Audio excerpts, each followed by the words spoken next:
கர்த்தருடைய பரிசுத்த நாமத்துக்கு ஸ்தோத்திரம். இன்னைக்கு 9ஆம் தேதி ஜனவரி 2025. இன்னைக்கு வந்து நம்ம தியானிக்கிற டாபிக் பார்த்தீங்கன்னா, ஜெப நேரம். அதுக்கு ஆதாரமான வசனம் வந்து பார்த்தீங்கன்னா, யாத்திராகமம் 24 1-18. நம்ம வந்து இந்த மோசேவ பத்தி, அதாவது வசனம் 2வது. மோசே மாத்திரம் கர்த்தரிடத்தில் சமீபத்து வரலாம். இல்ல. ஸோ மோசேவ மட்டும் தேவன் தனியா கூப்பிடுறார். எதுக்காகன்னா, அவரு கூட வந்து தேவன் ஒரு பெரிய திட்டத்த குடுக்குறார். இஸ்ரவேல் மக்களுக்கு தேவையான கட்டளைகளும், கற்பனைகளும் மோசே மூலமாக கொடுக்கப்படுது. இல்ல. ஒரு மனுஷன் தனியா தேவனுடத்துல உறவாடும்போது, ஒரு ஜெப வேளையில இருக்கும்போது, அந்த ஒரு ஒரு ஒரு என்ன சொல்றது? ஒரு இஸ்ரவேல் மக்களுக்கு தேவையான எல்லாமே அவர் வாழ்க்கையில என்ன நடக்கணும்? கடவுளுக்கு பிரியமா என்ன நடக்கணும்?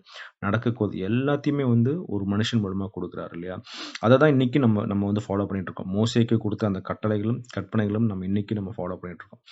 ஆனா, நம்ம காலையில எந்திரிச்சு நம்ம குடும்பத்துக்கு தேவையான மன்னாவ நம்ம பெற்றுக்கொள்றோமா? நெறைய நேரம் வந்து நம்ம காலையில எந்திரிக்கிறதே இல்ல ஃபர்ஸ்ட் ஆக்சுவலா. அதே மாரி வந்து நெறைய ஜெபங்கள் இருக்கு. நம்ம ஜெபிக்கலன்னு நான் சொல்லவே இல்ல. நம்ம வந்து குடும்ப ஜெபம் பண்றோம். மேபி ஒரு ஆண்களா, பெண்களா நம்ம தனியா ஜெபம் பண்றோம். ஆனா வந்து இண்டிவிஜுவலா ஒரு personal prayer time with God இருக்கா? அது இல்லவே இல்லங்க. ஆனா இன்னைக்கு வந்து நம்ம என்ன பண்றோம்? கண்டிப்பா ஒரு பெர்சனல் பிரேயர் டைம் வேணும். எதுக்குன்னா, நீங்க நீங்க இயேசு கிறிஸ்துவோட வாழ்க்கையில பாருங்களேன். மார்க் 1:35 நீங்க வாசிச்சீங்கன்னா, அவர் அதிகாலையில இருட்டோடு எழுந்து புறப்பட்டு வனாந்திரமான ஒரு இடத்துக்கு போய் அங்கே ஜெபம் பண்ணினார். இல்ல. இயேசு கிறிஸ்துவுக்கே இல்லையா, அவர் அவர் ஜெபம் பண்ணணும்னு தேவையே கிடையாது இல்லையா? பிதாவின் சித்தத்தை அறியறதுக்காக அவர் காலையில என்ன பண்றாருன்னா, வனாந்திரமான ஒரு இடத்துக்கு போய் தனியா ஜெபம் பண்றார். எதுக்காகங்க ஜெபம் பண்றாரு இல்லையா? அதுக்கு வந்து ஏசாயா தீர்க்கதரிசியோட ஒரு வசனம் இருக்கு. ஏசாயா 50:4 நான் வாசிக்கிறேன். இளைப்படைந்தவனுக்கு சமயத்துக்கு ஏற்ற வார்த்தை சொல்ல நான் அறியும்படிக்கு கர்த்தராகிய ஆண்டவர் எனக்கு கல்விமான நாவை தந்தருளினார். காலைதோறும் என்னை எழுப்புகிறார். கற்றுக்கொள்கிறவர்களைப் போல நான் கேட்கும்படி என் செவியை கவனிக்கச் செய்கிறார். இல்ல ஏசப்பா பத்தி ஒரு தீர்க்கதரிசன வசனம் இதுல குடுத்திருக்கு. எதுக்கு காலைதோறும் எழுப்புறாருன்னா, இளைப்படைந்தவனுக்கு சமயத்துக்கு ஏற்ற வார்த்தை சொல்ல. இல்லையா? நம்ம வந்து கிறிஸ்தவர்களா இருக்கிறோம். நம்ம தேடி நெறைய மக்கள் வருவாங்க ஆக்சுவலா. இல்லையா? ஏன்னா வந்து உண்மையுள்ள தேவன, அ ஒரு உயிருள்ள தேவன நம்ம வந்து தொழுது கொள்றோம். இல்லையா? நெறைய மக்கள் இல்லையா? இளைப்படைந்த மக்கள் நெறைய இருக்காங்க. நம்ம கடவுள்ட்ட கேட்போம். அப்பா இன்னைக்கு நான் யார மீட் பண்ண போறேன் ஏசப்பா? நான் இவங்களுக்கு என்ன சொல்லணும்? உம்முடைய வார்த்தைய நான் என்ன சொல்லணும்? நான் உமது மெசஞ்சரா இருக்கிறேன். எப்படி மோசே வந்து இஸ்ரவேல் மக்களுக்கு தேவையானது எல்லாத்தையும் வாங்கி குடுத்தாரு. அதே மாரி நானும் நின்னு என்னைய நான் மீட் பண்ற மக்களுக்கு வந்து அந்த வசனத்த நான் சொல்றதுக்கு ஆர்வமா இருக்கிற கடவுளே, எனக்கு அந்த வசனத்த குடுங்க. நான் என்ன பேசணும்னு சொல்லி அந்த ஆர்வமா நீங்க இருக்கும்போது, தேவன் கண்டிப்பா பேசுவாருங்க. நெறைய நேரத்துல நம்ம அத பண்றதே இல்ல. ஏன்னா, ஒரு ஒரு குடும்பத்துக்கு ஃபர்ஸ்ட் ஆஃப் ஆல் நம்ம குடும்பத்த வழிநடத்துறதுக்கு நம்ம தேவனுடைய திட்டத்த முதல்ல கேட்கணும். அதுவே இல்ல. ஃபார் எக்ஸாம்பிள் அந்த குடும்பத்தின் தலைவர் யாருன்னு பார்த்தீங்கன்னா, கணவன் தான். கணவன் தான் ஆவிக்குரிய தலைவனும். நீங்க ஃபார் எக்ஸாம்பிள் நீங்க வந்து பழைய ஏற்பாட்டுல ஆதாம், ஏவாள் பாவம் செய்றாங்க. பாவம் செய்தது 2 பேரும். ஆனா கேள்வி யார்ட்ட கேட்குறாங்க? ஆதாம்ட்ட தான் கேட்குறாங்க. அதே மாரி பார்த்தீங்கன்னா, மோசேயோட காலத்துல வந்து பார்த்தீங்கன்னா, யாத்திராகமம் 16:28 வாசிச்சீங்கன்னா, மோசே அந்த அந்த 7 அதாவது தேவன் வந்து மன்னாவ குடுத்துக்கிட்டே வராரு.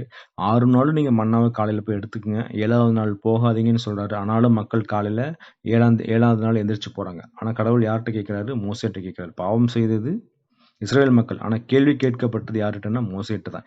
எந்த மட்டும் நீங்க வந்து இந்த பாவத்த செஞ்சுகிட்டே இருப்பீங்க? அப்படின்னு சொல்லி கடவுள் கேட்கிறார்.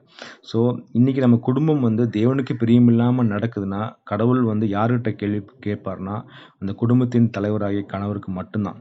மனைவிகளுக்கும் பொறுப்பு இருக்கு. 2 பேரும் சேர்ந்து தான் நம்ம வந்து அந்த குடும்பத்த நம்ம வழிநடத்தணும். இயேசு கிறிஸ்து நீங்க பாருங்களேன். அவரு 12 சீஷர்கள் தேர்ந்தெடுத்தார். அவரு நீங்க நீங்க லூக்கா 6:12 நீங்க வாசிச்சீங்கன்னா, முழுவதும் பிரேயர் பண்றாருங்க. இரவு முழுவதும் பிரேயர் பண்ணி, அந்த 12 சீஷர்களுடைய பேர வாங்கிட்டு வந்திருக்கிறார் கடவுள்ட்ட. இல்ல. அதாவது கடவுளுக்கு இயேசு கிறிஸ்துவுக்கு அப்புறம் இந்த உலகத்துல ஊழியம் செய்யப்போற அந்த 12 பேர அவர் தேர்ந்தெடுக்கிறாரு. அது யார்கிட்ட கேட்கிறாருன்னு கடவுள்ட்ட கேட்கிறார். முழுவதும். நம்ம அப்படி இல்லவே இல்ல இல்லையா? நம்ம மேபி வந்து யார்கிட்டயாவது கூப்ட்டு கடவுள் என்ன சொல்றாருன்னு சொல்லுங்க. இல்ல மேபி ஏதாவது ஒரு ஊழியக்காரர்ட்ட சொல்லிட்டு இதுக்காக நீங்க பிரேயர் பண்ணிக்கங்க. நம்ம வந்து மோசேவ போல, இயேசு கிறிஸ்துவ போல தேவனிடத்துல உறவாடலன்னா, நமக்கு தேவனுடைய திட்டம் நமக்கு தெரியவே தெரியாது. இல்லையா? தேவனுடைய திட்டம் தெரியலன்னா, நம்ம நம்ம நம்ம வந்து ஏனோ தானோன்னு தான் இருப்போம். ஸோ கடவுள்ட்ட வந்து நம்ம கேட்போம். அப்பா எங்களுக்கு என்ன திட்டம் வச்சிருக்கீங்க? உமக்கு பிரியமா நாங்க என்ன நடக்கணும். எங்கள தேடி வரவங்களுக்கு நாங்க என்ன சொல்லணும்னு சொல்லி நம்ம மறுபடியும் கேட்போம். கண்டிப்பா நம்ம வந்து நமக்கு தேவையானத தான் நம்ம கேட்போம் இல்லையா? நெறைய நேரத்தில வந்து காலையில நம்ம மேபி ஜெபம் பண்ணா கூட நம்மட்ட ஒரு லிஸ்ட் இருக்கும். நம்முடைய ஆசீர்வாதங்களுக்கான லிஸ்ட். இதெல்லாம் கடவுள் குடுத்துருவாருங்க. இதெல்லாம் நீங்க கேட்கவே தேவையில்ல. அவருடைய வேலைய அவர் கண்டிப்பா செஞ்சுருவார். கரெக்ட்டா செஞ்சுருவார். நம்மளுடைய வேலை தேவனுடைய திட்டத்தை அறிந்து, அவருடைய பிள்ளைகளாய், அவருடைய ஊழியக்காரராய், அவருடைய அப்போஸ்தலராய் நம்ம மாறுறதுக்கு தான் தேவன் நம்மள வந்து கூப்பிட்டுருக்காரு. ஸோ இன்னைக்கு நம்ம முடிவெடுப்போம். நான் காலையில உம்மோடு நான் வருவேன் ஆண்டவரே. என்னால முடியல ஆண்டவரே. ஆனாலும் என்னை பலப்படுத்துகிற கிறிஸ்துவினாலே எனக்கு எல்லாவற்றையும் செய்ய பலன் உண்டு. அந்த ஒரு வசனத்தின் மூலியமா எனக்கு நீங்க பலன குடுங்க. உம்மோடு உறவாடுறதுக்கு எனக்கு பலனை கொடுங்கன்னு சொல்லி நம்ம கேட்போம். காலையில எந்திரிச்சு தேவனோடு தரித்திருந்து தேவனுக்கு பிரியமா நம்ம வாழ்வோம். கர்த்தர் தாமே இந்த வசனத்தை ஆசீர்வதிப்பாராக. ஆமென்.